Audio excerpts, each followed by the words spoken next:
Di tengah proses penghitungan suara pilkada, isu Partai Coklat alias Parcok menyeruak setelah Sekjen PDI Perjuangan Hasto Kristianto menuding Jokowi berambisi memenangkan kandidat yang didukung di pilkada dengan menggerakkan aparat.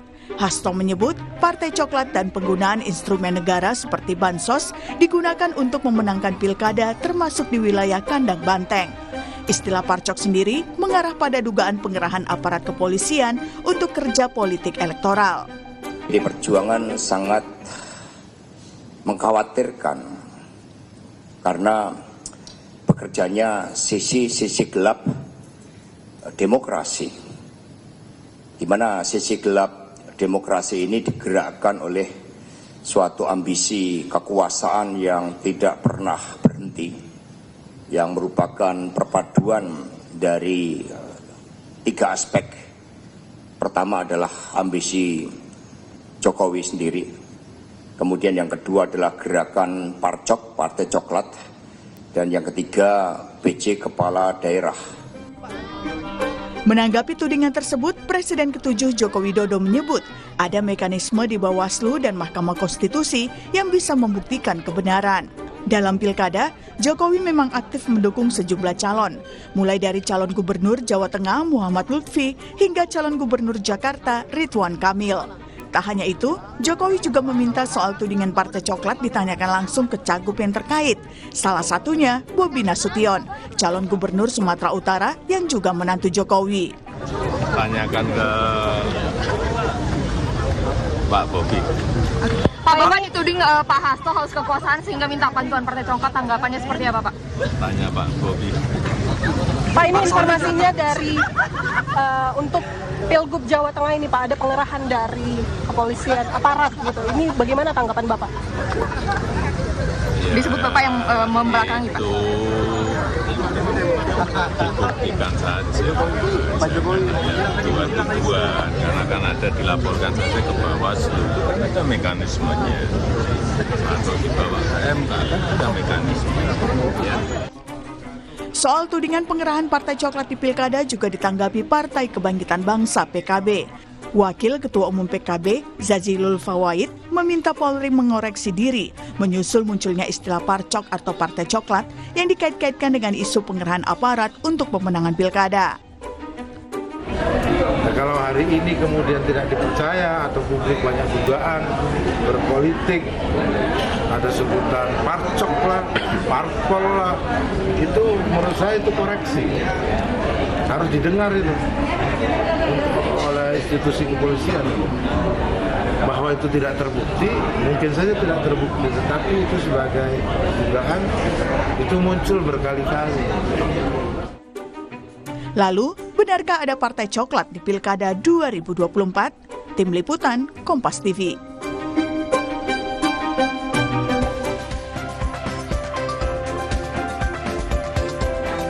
Saudara, PDI Perjuangan menuding ada dugaan Partai Coklat alias Parcok di Pilkada 2024 yang menyeruak di tengah proses penghitungan suara oleh KPU.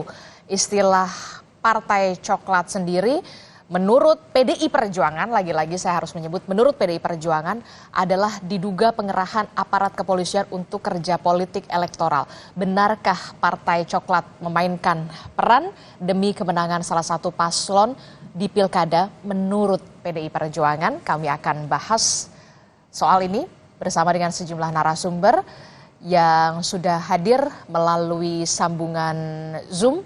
Sudah ada Sekjen Pro Jokowi atau Projo Handoko yang nanti akan bergabung menyusul, tapi di studio kita sudah punya narasumber, ada pengamat kepolisian dari Institute for Security and Strategic Studies atau ISES, Mas Bambang Rukminto. Selamat pagi Mas Bambang Rukminto. Pagi. Kemudian juga ada Direktur Eksekutif Trias Politika Strategis, sudah ada Mas Agung Baskoro. Selamat pagi Mas Agung. Pagi Mbak Disti. Ya, dan kita terus masih menghubungi dari PDI Perjuangan, tapi sampai saat ini kita masih terus menghubungi PDI Perjuangan yang sampai saat ini belum bisa dihubungi begitu ya untuk membahas bagaimana tudingan dari PDI Perjuangan soal Partai Coklat atau Parcok ini. Tapi kita ada dengan Sekjen Pro Jokowi, Mas Handoko. melalui sambungan Zoom sudah ada Mas Handoko. Selamat pagi Mas Handoko. Selamat pagi Mbak, selamat pagi semuanya. Ya, ini ramai sekali begitu ya ketika PDI Perjuangan kemudian mengutarakan atau menyebut adanya dugaan, lagi-lagi ada dugaan soal Partai Coklat di Pilkada 2024 yang kemudian juga disebutkan Pak Jokowi ini dikatakan ada dugaan keterlibatan, lagi-lagi saya mengatakan ini dari PDI Perjuangan. Nah, kalau dari Projo sendiri meresponnya ini seperti apa? Ya, terima kasih, selamat pagi semuanya. Jadi ini kan muncul mungkin ya tuduhan mungkin lebih tepatnya ya, karena hasil dari pilkada di Jawa Tengah terutama itu yang kemudian kan tuduhan mengarah ke Pak Jokowi, kemudian dengan memobilisasi aparat segala macam yang kemudian muncullah istilah Partai Coklat itu. Jadi nampak sekali kalau bagi saya ini sebuah penyikapan atas kekalahan yang kemudian dengan mencari kambing hitam begitu. Ini mencari kambing hitam dan kemudian saya pikir juga kemarin sudah banyak respon bahwa ini sementara karena kalau kemudian belum ada pembuktian ya kita anggap ini hanya sekedar tuduhan yang silakan kalau kemudian ini dibawa ke ranah Bawaslu atau apa kan ada mekanismenya. Bahkan Pak Jokowi sendiri juga sudah menyampaikan responnya, ya silakan ada mekanismenya, ada Bawaslu atau bawa ke MK atau bagaimana lah. Kita kan sudah punya kerangka untuk itu. Jadi cuman saya yang mau saya garis bawahi adalah respon-respon seperti ini saya pikir tidak perlu tersampaikan dan sangat gegabah kemudian menuduh ini Partai Coklat ini dimobilisasi sehingga menggerakkan semua. Jadi menurut Anda Mas Handoko ini merupakan tuduhan yang tidak berdasar ya, kalaupun harus dibuktikan. Sangat tidak berdasar ya, dan karena susah sekali. Sementara kan juga tidak semua kepala daerah ini kan konfigurasinya beragam ya.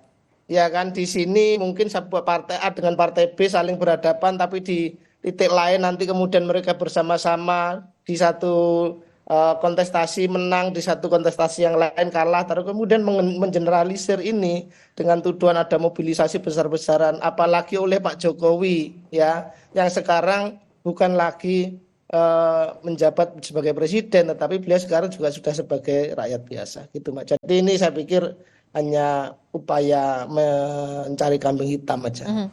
Jadi kalau menurut Anda dari Projo sendiri ini merupakan upaya untuk mencari kambing hitam ketika ada kekalahan PDI Perjuangan di beberapa wilayah begitu Mas Handoko? Iya. Jadi seperti itu.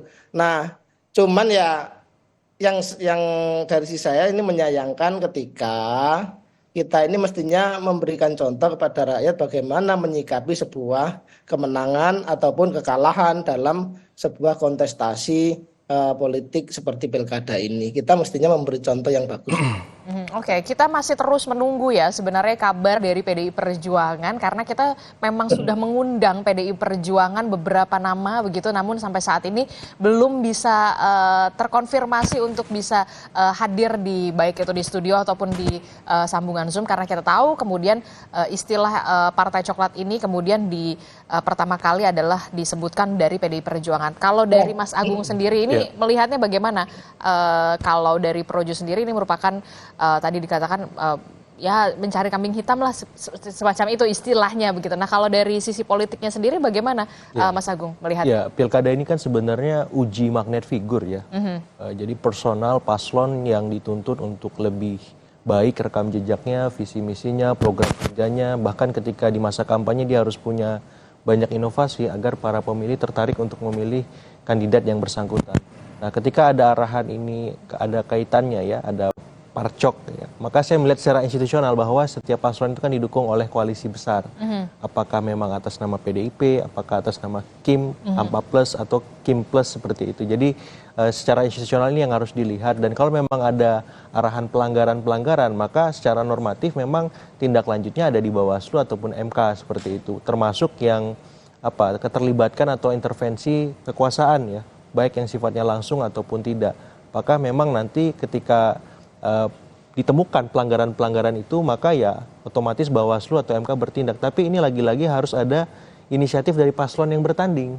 Cuman kan problemnya kemudian PDIP sebagai institusi kemudian menarik ini menjadi masalah PDIP dengan pemerintah yang memimpin hari ini seperti itu. Jadi saya kira ini perlu dibuktikan, perlu ditindaklanjuti agar tidak menjadi isu yang liar. Jadi bola liar begitu persis, ya, Kak? Persis, karena kalau misalkan hanya sebatas statement, karena itu statement yang panjang ya, 37 menit saya lihat berulang kali, dan memang ada beberapa nama yang disebut cukup sensitif yang disebut, ada dari Kapolri, ada dari ex-presiden kita Pak Jokowi, seperti itu, dan para pihak lain yang terkait secara langsung ataupun tidak. Tapi di luar itu semua saya menganggap ini masukan dari PDIP. Alarm ini penting juga kita nyalakan untuk memastikan apa check and balances itu bekerja. Dan saya kira dengan posisi semacam ini, dalam artian sesungguhnya PDIP ingin mengafirmasi bahwa dia berada di luar pemerintahan dan dia siap untuk mengawasi seluruh jalannya pemerintahan, baik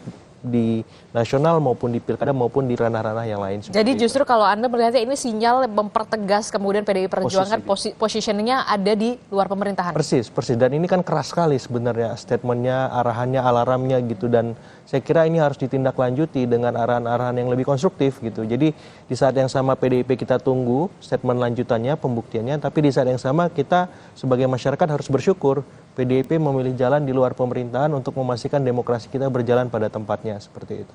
Oke, kalau dari Mas Bambang Rukminto sendiri melihatnya bagaimana dengan adanya statement dari PDI Perjuangan ini yang kemudian ada istilah parcok dalam tanda kutip, yang lagi itu statementnya dari PDI Perjuangan. Ya, kita memang sangat sedih sekali ya ada istilah parcok ya. Ini tentu akan mendegradasi moral dari kawan-kawan di kepolisian yang memiliki semangat idealisme gitu, seperti itu. Bahwa ada indikasi terkait oknum-oknum dalam tanda kutip yang digerakkan untuk memenangkan paslon itu memang dirasakan di masyarakat gitu loh. Ada upaya secara dalam tanda kutip terstruktur ya, karena ada, kalau kita melihat di beberapa daerah ada pemanggilan kepala desa oleh kepolisian untuk memenangkan calon yang seperti kemarin saya dengar seperti itu. Tetapi ini masih belum tersampaikan ke Gakumdu gitu loh. Ini yang menjadi sedikit penyesalan kita ya, kenapa tidak segera dilaporkan ke Gakumdu. Tetapi ini problemnya kan bukan hanya sekedar normatif prosedural, tapi lebih substansial. Bagaimana membangun iklim demokrasi yang baik ketika aparatur negara itu terlibat dalam politik praktis seperti itu. Makanya ini harus menjadi momentum bagi semua pihak, dan terutama adalah negara ya, bagaimana menjaga kepolisian kita sebagai ujung tombak penegakan hukum ini untuk tidak berpihak pada salah satu paslon. Kalau kita melihat memang dalam kontestasi pilkada kemarin ada beberapa calon yang dari kawan-kawan kepolisian atau mantan kepolisian atau keluarga besar kepolisian seperti itu. Makanya memang ini bukan sekedar upaya normatif prosedural saja, tetapi lebih substansif bagaimana menjaga kepolisian kita agar ke depan lebih bagus, lebih objektif dan lebih netral, bukan hanya sekedar omon-omon, sekedar seremonial saja untuk tanda tangan bersalaman dengan fakta integritas dan sebagainya seperti itu, tapi lebih substansial untuk menjaga jarak terhadap kepentingan politik praktis, politik kekuasaan seperti itu. Jangan hanya sebatas kemudian hanya seremonial begitu, fakta integritas, bahwa memang harus netral dan segala macam begitu. Tapi kemudian kita tahu kalau memang ini bisa menjadi upaya korektif juga nggak dari pihak kepolisian untuk bisa dalam tanda kutip bersih-bersih di internalnya? Ya, kalau saya melihat upaya perselingkuhan, ya saya melihat seperti itu, perselingkuhan polisi dengan politisi ini sudah berjalan pasca reformasi. Di Orde Baru perselingkuhan aparat ABRI dengan kekuasaan juga sudah kental, makanya ini diulang lagi di pasca reformasi. Memang kalau saya melihat sejak 2004 pun ada upaya-upaya ke arah sana, tetapi 2019 sampai 2024 ini semakin masif dan semakin vulgar seperti itu. Makanya ini kan harus ada tanggung jawab negara ya untuk menjaga menjaga netralitas aparatur negara seperti itu. Jangan sampai Bayangkara kita ini sebagai Bayangkara negara menjadi Bayangkara penguasa. Saya melihat seperti itu. Dan inilah kalaupun ini sudah ada, kalaupun PDI perjuangkan dengan mengeluarkan statement seperti itu, memang sudah harus ada jalurnya begitu ya, bisa ke MK atau ke Bawaslu begitu? Ya, menurut Mas Agung? Harusnya inisiatif paslon langsung ya kalau harusnya inisiatif paslon ya, ketika memang ada dugaan gejala-gejala anomali politik di lapangan yang sifatnya tadi ya terstruktur, sistematis dan masif, karena kan contohnya udah disampaikan tuh, ada di Banten, Jawa Tengah, Jawa Timur, kemudian di Sultra, terus juga ada di Sumatera Utara, ada 5 provinsi strategis yang itu ditemukan anomali dari press conference yang dilakukan oleh PDIP seperti itu. Sehingga memang itu harus menjadi inisiatif paslon. Misalkan di Bawaslu itu mestinya cepat dilakukan sehingga bisa di-endorse pemungutan suara ulang misalkan. Nanti dalam kaitannya sengketa proses. Kemudian kalau misalkan tidak bisa di-follow up di Bawaslu, naik ke MK. Kita ngomong sengketa hasil. Apakah ada memang gejala-gejala secara terstruktur, sistematis dan masif pelanggaran-pelanggaran yang terjadi? Nah, saya kira di titik itu, di fase sekarang ini, paslon-paslon yang disebutkan tadi daerahnya, 5 daerah strategis itu, saat ini harus segera mengumpulkan saksi-saksi, bukti-bukti yang kokoh, yang kuat, yang solid, supaya apa? Klaim PDIP tadi memang ada ujungnya. Jangan sampai tadi, ini liar, menjadi bola salju yang justru membuat situasi kohesivitas sosial politik kita malah terganggu seperti itu. Jadi memang kalau menurut Mas Agung sendiri, tapi kenapa begini ya? Justru malah partai pengusungnya, kenapa bukan paslonnya? Alasannya kenapa gitu? Ini kan juga jadi pertanyaan juga dong. Kan yang bertarung paslonnya, sosok figurnya. Betul. Dan gitu bukan kan hanya PDIP yang mengusung, misalkan dalam beberapa kasus ada koalisi dengan partai lain. Nah, kenapa yang paling paling vokal, paling mengemuka adalah PDIP, dan saya kira ini juga bisa dibaca secara elektoral. PDIP ingin tetap punya posisi tawar yang strategis sehingga nanti ketika ada hal-hal yang perlu dinegosiasikan dengan pemerintah, PDIP masih tetap berada di tengah-tengah masyarakat, berada di luar pemerintahan dan punya posisi tawar yang saya kira bisa jadi alternatif atau referensi publik untuk melihat bagaimana arah bangsa ini ke depan seperti itu. Oke, kita lagi-lagi harus mengatakan kita masih menunggu konfirmasi dari PDI Perjuangan sebagai narasumber. Tapi kemudian kalau Anda melihat sampai saat ini ada nggak sih kaitannya antara hubungan Bu Mega dan Pak Jokowi dengan apa yang terjadi hari ini gitu? Iya, ini babak lanjutan ya. Jadi masih berlanjut menurut Anda? Iya, dan belum selesai, jauh dari kata selesai. Ketika kita bahas Pileg, kemudian Pilpres, sekarang Pilkada yang bobotnya sama dengan Pilpres, katakan semacam itu bila kita masukkan Jakarta di sana, Pilkada Jawa Tengah seperti itu, karena ini adu gengsi di situ, adu mesin politik, adu mesin tokoh juga, ada banyak yang diadu, ada banyak yang diuji, dan ketika pada akhirnya dalam tanda petik PDIP kecolongan di daerah-daerah strategis lagi, maka cara mengembalikan yang paling tepat, yang paling efektif adalah mengajak masyarakat agar terlibat dalam proses pengawasan demokrasi kita di pilkada ini. Seperti itu. Tadi Mas Handoko sudah senyum-senyum begitu ya kalau saya menyinggung soal antara hubungan Bu Mega dan juga Pak Jokowi yang katanya kalau kata menurut Mas Agung ini sebenarnya masih belum selesai, ini adalah masih babak lanjutan apa yang terjadi hari ini. Respon Anda Mas Handoko? Ya, saya sih kalau soal itu tidak banyak berkomentar ya, tapi saya ingin balik, itu kan terjemahan ya, bacaan orang bagaimana, kan juga itu semuanya, oh ini analisisnya karena pertarungan Pak Jokowi dengan Bu Mega segala macam, silakan lah. Tetapi saya begini, saya mau balik lagi ke topik ya, saya pikir semua itu setuju, kita semua setuju bahwa negara ini, demokrasi di negeri ini pengen dibangun dengan cara-cara yang baik, dengan situasi yang baik. Maka saya setuju tadi misalnya dengan bahasa bagaimana kita meningkatkan partisipasi publik, ya kan, bagaimana kemudian kontrol terhadap aparat atau siapapun yang punya peluang untuk melakukan kecurangan atau intervensi dalam pemilihan kepala daerah ataupun pemilu yang lain itu bisa terjadi. Jadi saya pikir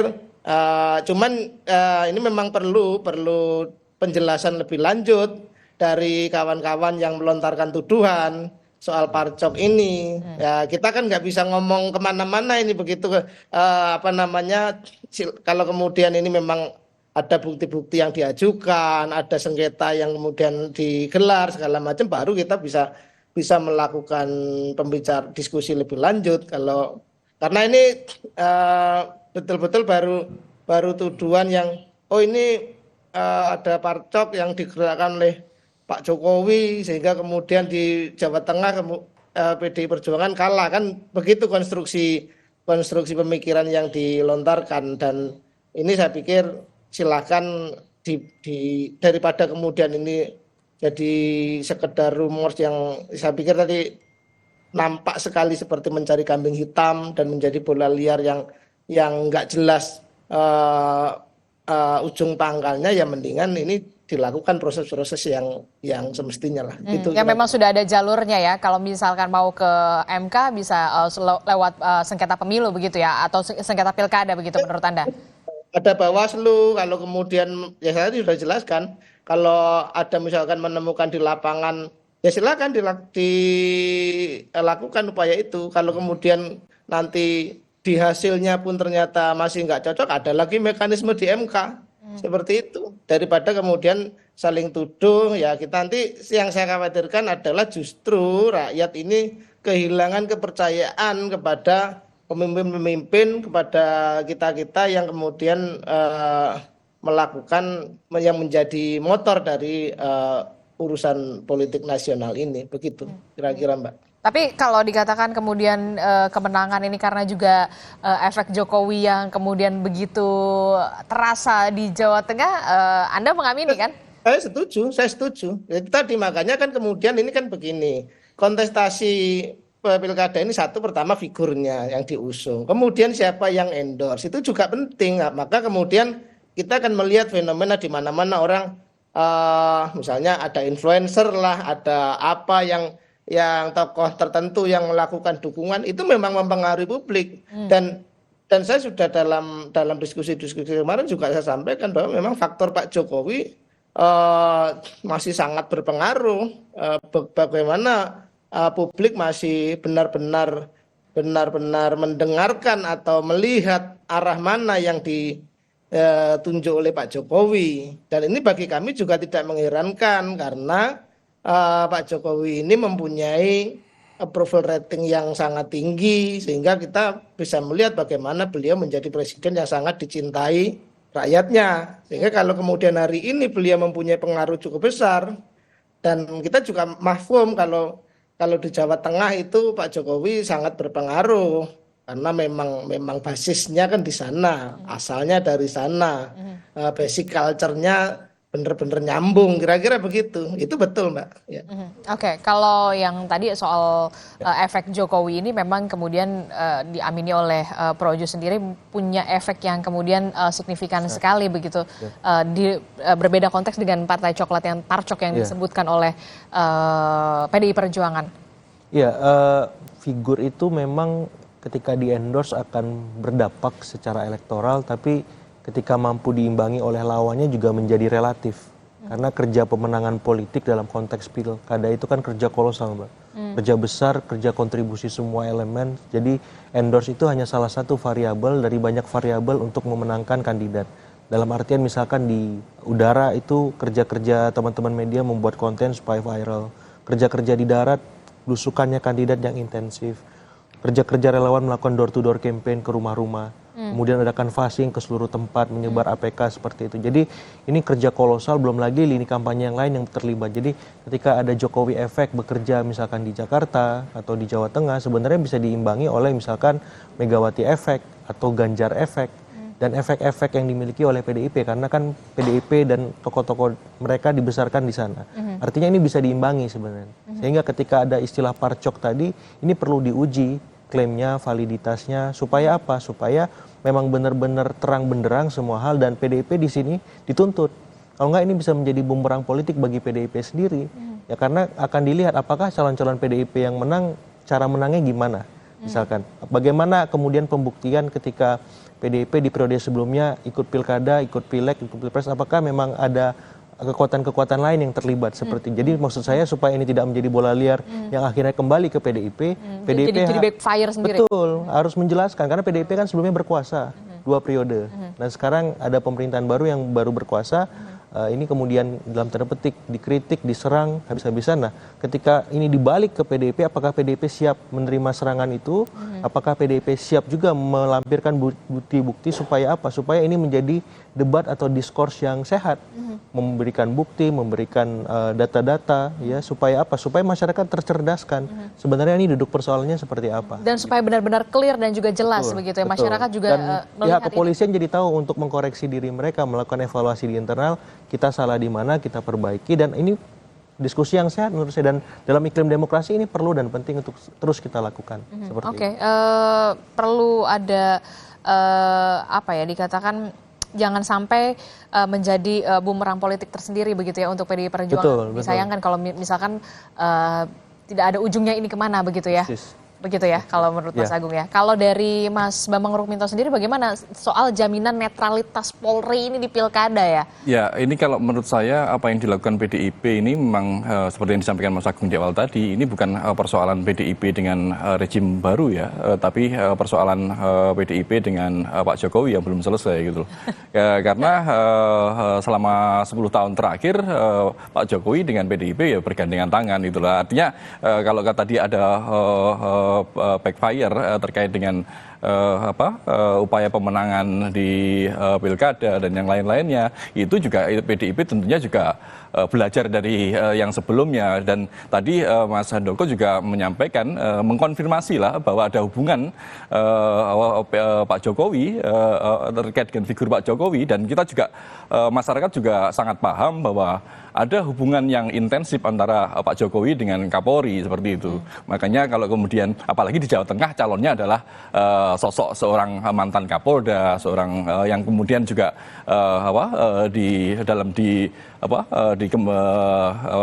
pemerintahan Pak Jokowi juga dijadikan salah satu dirjen di Kementerian Perdagangan seperti itu. Artinya memang ada hubungan-hubungan yang lebih personal antara Pak Jokowi dengan para calon dan Kapolri seperti itu. Makanya tuduhan tadi sebenarnya juga sangat berdasar gitu loh. Meskipun ya lagi-lagi kalau secara normatif harus dibuktikan gitu loh. Tapi kalau saya melihat ini bukan soal menyelesaikan secara normatif prosedural, tapi lebih substansial tadi, bagaimana menjaga kepolisian ke depan agar tidak tergoda dengan permainan politik praktis terkait dengan pemilihan kepala daerah maupun pemilihan pilpres maupun pemilu di masa mendatang. Karena kalau tidak ditata mulai sekarang, kekuasaan itu akan selalu menggunakan berbagai cara dan memanfaatkan semua resource termasuk aparatur negara seperti itu, dan inilah yang dirasakan PDIP, dan bisa jadi PDIP juga belajar dari pemilu-pemilu sebelumnya seperti itu. Tapi yang kemudian menjadi pertanyaan saya selanjutnya, perlukah kemudian adanya regulasi baru yang mengatur memang lebih detail, lebih jelas, lebih tegas lagi soal bagaimana netralitas aparatur negara di pilkada ataupun di pilpres? Jangan dijawab dulu Mas Bambang, kita akan jeda dulu. Usai jeda kami kembali, tetap di Sapa Indonesia Pagi, kami akan kembali.